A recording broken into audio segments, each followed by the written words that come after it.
Hi, I'm Michelle, and with me today is Lindy Klim from Milk Baby skincare range.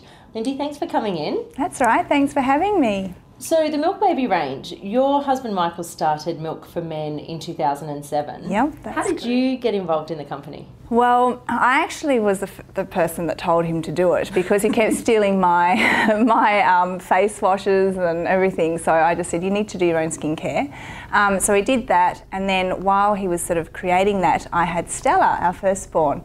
So, and I couldn't find anything that I wanted to use on her skin. So I developed Milk Baby, and I stole Michael's packaging and his business plan and everything. So it was kind of easy for me to do. And yeah, I could just, develop Milk Baby, in which we love, and everybody loves it, which is great. Lindy, I've heard you describe growing up in Bali as a traditional, therapeutic and ceremonial life.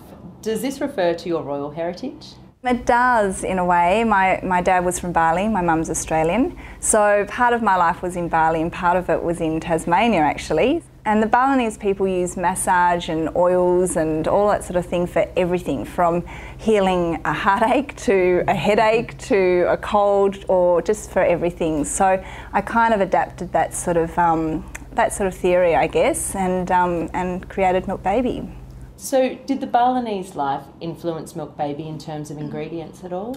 It did, with the massage oils and things. The ingredients I kept more sort of Australian, and in Tassie as well, which is everything's all nature and natural and everything like that. So definitely I wanted to use that massage for babies. But then, I'm on to my third child, and I know that, with your first child you use massage, with the second child not so much, and with the third I don't think I'll have time to even massage their big toe. So Lindy, consumers normally expect to pay more for natural products, however Milk Baby is quite reasonably priced. So how did you come up with your pricing strategy?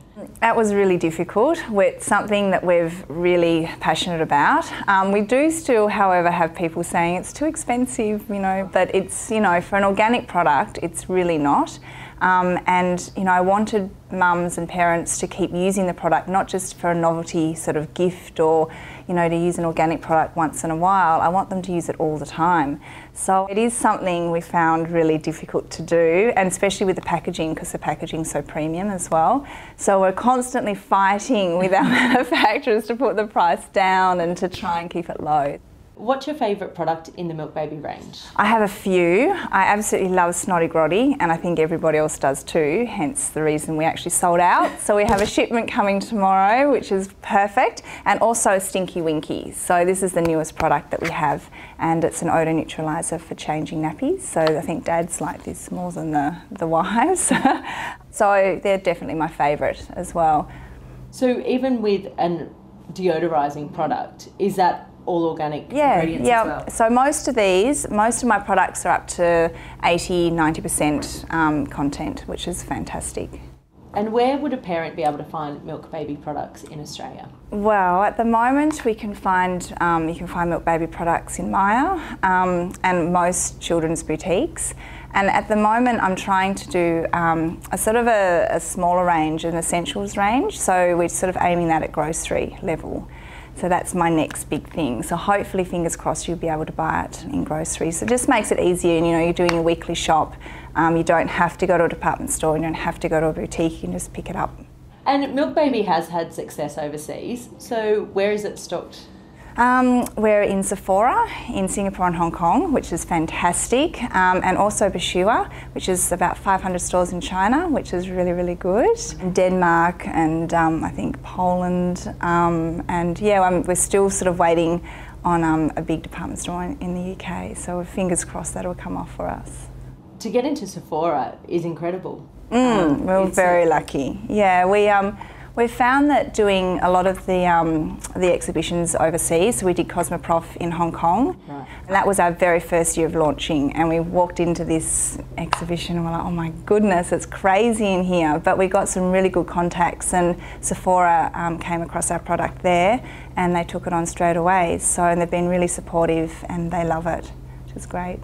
What has been the most rewarding aspect of Milk Baby so far? I think, walking down the street and people will come up and say, oh, I love your products, they're so good. And I think parents are just, they're quite forthcoming in that as well. If they really like something, they'll let you know. And I think that's the most rewarding. And seeing people walk around with the Milk Baby bags too. It's kind of cute. So for the rest of this year, what are the big plans for Milk Baby? Gosh, we've got so much happening. I'm having another baby. So I've actually, before this baby, we had planned to do, I'd planned to do a maternity range. And it's more of a women's, not just maternity range, but like for women in general. So will be called Milk Skincare by Lindy Klim. And then I'm also doing the Essentials range as well. And then I'm also doing Milk Baby threads, so like a apparel for babies. And will Milk Baby threads use organic cottons? Yes, yeah, we're going to do a premium level, so we'll do for organic cotton for DJs and Myer and department stores and things, and little boutiques, and then we'll do sort of essentials range for Coles and Woolies and pharmacy. Well, Lindy, thanks so much for coming in and talking to us at Beauty Directory today. Thank you for having me.